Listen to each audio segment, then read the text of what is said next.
Assalamualaikum warahmatullahi wabarakatuh dan selamat pagi. Hari ini kita belajar bahasa Indonesia bab 5 tentang mengapresiasi puisi dan prosa. Yang pertama kita akan bahas dulu tentang puisi. Puisi merupakan karya sastra yang terikat baris, bait, rima disusun dengan pilihan kata yang membangkitkan imajinasi. Ciri-ciri puisi yang pertama memiliki rima dan irama, terdiri dari beberapa baris dan bait, memiliki makna yang kiasan, memiliki amanat, pilihan kata, imajinasi. Puisi terdiri dari bait dan baris. Satu bait terdiri dari 4 baris. Unsur-unsur puisi pertama ada majas. Majas merupakan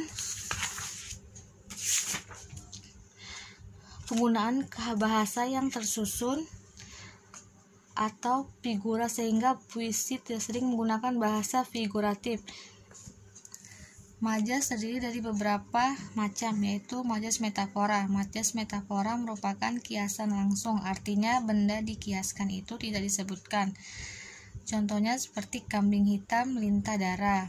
Yang kedua, majas perbandingan. Majas perbandingan merupakan kiasan tidak langsung, sehingga benda-benda yang dikiaskan kedua-duanya adalah bersama pengiasnya dan digunakan kata-kata seperti bak, bagai, seperti laksamana, dan lain-lainnya.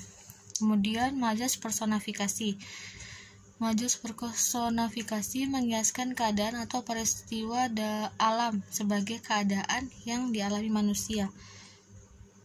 Kemudian ada hiperbola. Hiperbola adalah majas yang melebih-lebihkan sesuatu, seperti contohnya singgahlah sebentar ke rumahku yang bagai gubuk, padahal sebenarnya rumahnya sangat mewah, namun dia melebih-lebihkan dengan mengatakan bahwa rumahnya seperti gubuk. Kemudian ada sinekdok. Sinekdok adalah majas yang menyebutkan sebagian untuk maksud keseluruhan, atau menyebutkan keseluruhan untuk maksud sebagian. Contohnya sebagai bagai bunyi tambur mainan anak-anak peri dunia yang gaib. Kemudian ada ironi. Ironi merupakan majas yang menggunakan kata-kata bersifat berlawanan atau memberikan sindiran.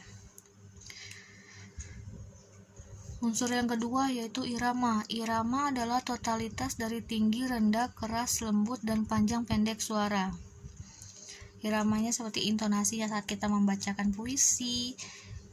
Antara bait 1 dan bait 2 itu mempunyai irama, mempunyai intonasi di mana bait 1 kadang bisa tinggi, di bait kedua bisa rendah, di bait ke-4 bisa tinggi lagi, yang kelima rendah. Kemudian ada rima.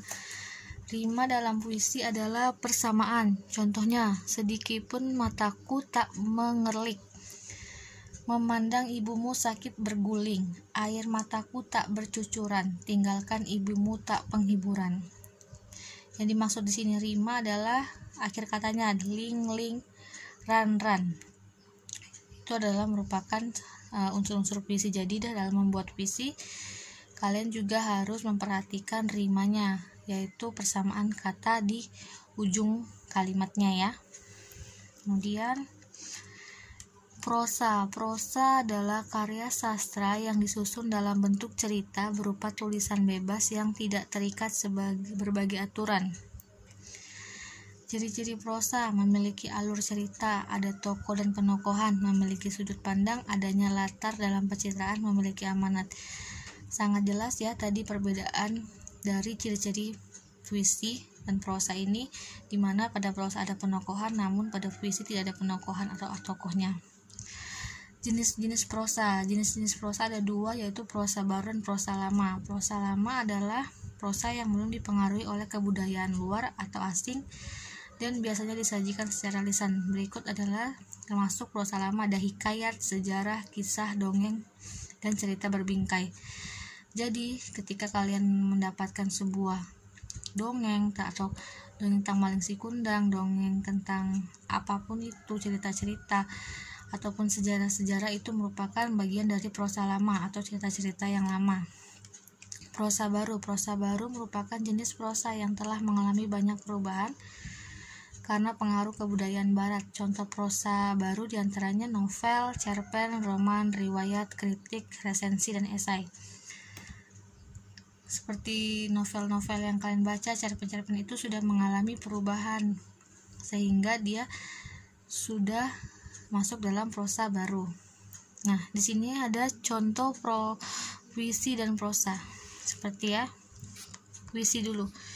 Oh guruku, betapa besar jasamu, walaupun semua orang bilang kau pahlawan tanpa jasa. Tampang mengenal lelah mengajariku. Puisi. Kemudian prosanya, oh Bapak Ibu guruku, betapa besar jasamu kepada kami, walaupun semua orang mengatakan kau pahlawan tanpa jasa. Tanpa mengenal lelah, kau mengajariku berbagai ilmu membuat anak-anak jadi pintar. Jadi puisi di sini dia berbentuk baris, terdiri dari satu bait ya. Dan prosa seperti yang penjelasan tadi, prosa merupakan sebuah cerita. Jadi prosa itu berupa cerita. Nah, kalau ingin merubah puisi ke prosa, yaitu kita harus menambahkan beberapa kalimat seperti ini. Bapak Ibu guruku, betapa besar jasamu kepada kami. Dia menambahkan kepada kami sehingga bisa menjadi suatu cerita yang nyambung atau runtun. Nah, kemudian tugas hari ini setelah kita mempelajari tentang puisi dan prosa, Ibu memberikan tugas yang pertama halaman 110, tugas individu, mencari 3 perbedaan lain antara puisi dan prosa. Jadi kalian baca kembali bukunya mengenai pengertian puisi dan prosa dan temukan 3 perbedaan puisi dan prosa. Kemudian membuat puisi tentang ibu. Kalian di sini diminta membuat puisi yang terdiri dari 2 bait tentang ibu kalian. Kemudian tulis di buku dan di foto, kirim ke WA ibu. Batas pengumpulan tugas sampai dengan pukul 22 atau jam 10 malam. Terima kasih. Wassalamualaikum warahmatullahi wabarakatuh. Selamat mengerjakan.